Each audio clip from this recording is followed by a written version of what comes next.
Бауыржан Момышұлы атындағы номері 46 мектепте қызметтік міндеттерін атқару кезінде қаза болған полиция қызметкері Иват Мумбаевтың есімі берілетін кадет сыныбының ашылуына қош келдіңіздер.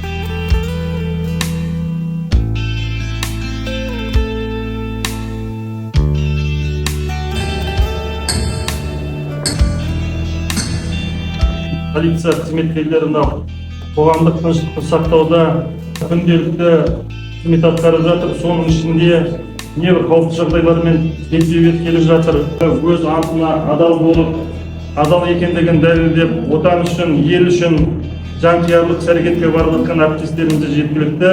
Біз мынау ерлікпен қаза тапқан әріптестеріміздің атағын мәңгілендіру мақсатында осындай іс-шаралар.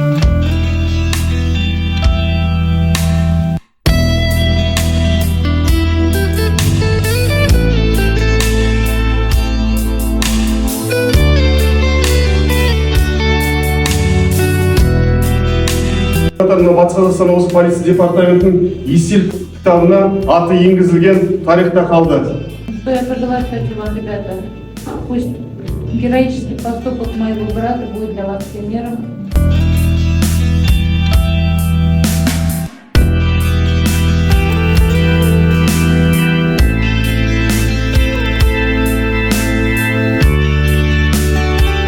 Батыс Қазақстан облысы полиция департаментінің басшысы Арман Молдиярұлының ұсынысымен осылай Бауыржан мектебінен кадет классы ашылсын деп ұсыныс берілген болатын. Өз тарапымыздан осы оқушыларымызды жақсы оқытып, сіздерден үлгі алып, осы құқық қорғау органдарының қызметкерлері сияқты табанды, төзімді, ел жанды, отансүйгіш ұрпақ тәрбиелейміз деп білдіргім келеді сіздерге.